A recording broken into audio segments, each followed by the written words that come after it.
What's up guys? So we're pretty much going to jump right into this eye tutorial today. I'm going to be taking the Jaclyn Hill palette and I'm using this shade to apply it as my first transition shade on the outer corner and halfway onto my crease. Since we are doing a half cut crease look today, it's important to bring the same transition shades and all the eyeshadows that you're using halfway onto your crease. That way it'll give us that nice defined cut crease look when we go and clean it up with concealer later. So I'm just packing on this shade right now until I get it to the level of intensity that I want. It's the first transition shade, so I'm really building it up because this is going to help smooth out all the other eyeshadows when we start going in with the deeper shades.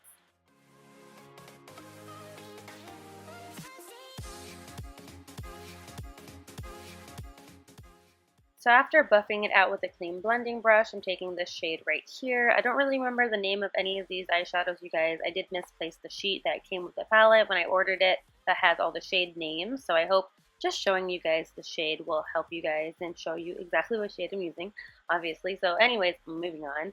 I'm just using that chocolatey brown shade to add some more dimension to the look, and I'm building it on top of that transition color very carefully and slowly. I'm taking my time blending it out. That way nothing looks too patchy and we don't have any harsh lines, especially going into the darker shadows. Just really take your time with the blending and it'll definitely pay out in the end.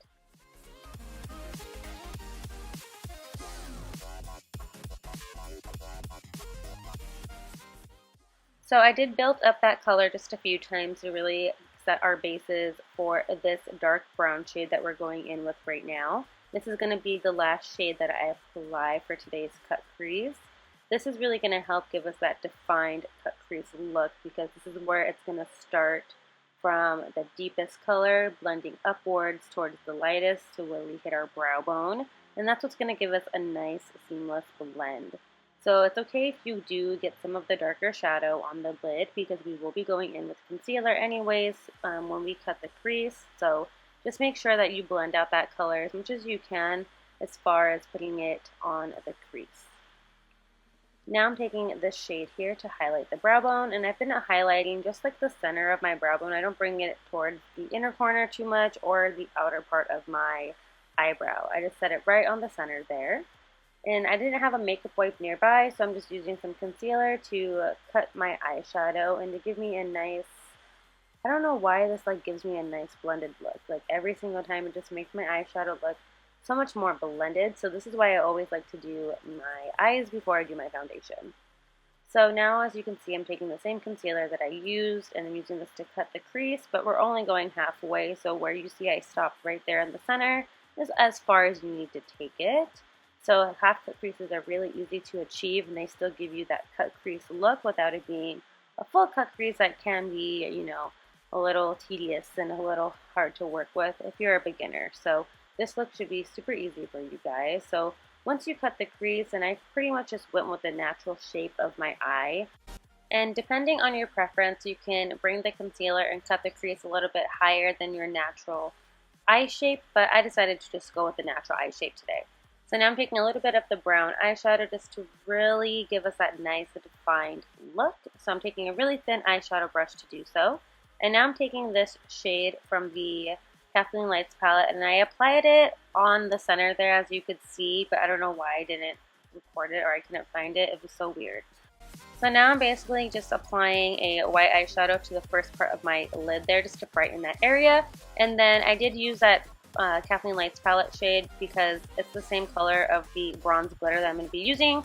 So that's just going to help make sure that that bronze glitter is just the full bronze color and there's no spaces or gaps in between it and that it's just the full bronziness.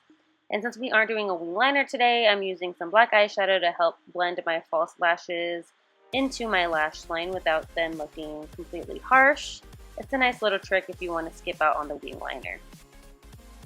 Now I'm taking my SEPHORA glitter glue. I've been using this for almost a year and it's such a good glitter glue and it's so inexpensive. I got it at Sephora and it is about maybe $12 and like I said, it's lasted me about a year and I use it every time I play with glitter and it works perfectly. So I just pat it on my lid first and then I go in with the glitter. And with a really light hand, you don't want to apply too much glitter at once because it's going to feel really grainy and really heavy on your eyelid. So just take your time applying the glitter, and then once it dries down, you can start working on blending the eyeshadows into the glitter so nothing looks too harsh. So that's what I'm doing here with the dark brown shade on the outer corner, and then I make sure that it blends in to the first half of my lid where we applied that white eyeshadow. So I wanted to add a little bit more glitter, so I'm taking this NYX silver liner and just doing a really light hand on top of the bronze glitter just to brighten it up a little bit. And then I'm taking some Maybelline Big Shot Mascara to prep my eyelashes for my falsies, and I do apply those off camera. They're by Kiss. They're the Flirty lashes, and I really love these eyelashes. They're so easy to apply. And then I'm taking this shade for my inner corner to do a little inner corner highlighting, and then we'll work on the lower lash line, but you guys pretty much know how that goes. I'll do the same exact transition shades in the order that I use them on top, and I'll do the same on bottom. And yeah, that's pretty much the rest of this tutorial. I want to thank you guys for watching my first tutorial of 2018. If you are new to my channel, I'm Monika, and thank you so much for being here, and I hope you subscribed. And if you are already subscribed to my channel, I love you guys so much. I know I was a little MIA in the month of December, but I am back and I'm ready to film some amazing content for you guys, so I hope you're ready for that. And yeah, I hope you guys enjoyed this tutorial. If you have any questions, comments, or concerns, go ahead and leave them down below in the comment section. And of course, I'll see you guys in my next one. Bye guys!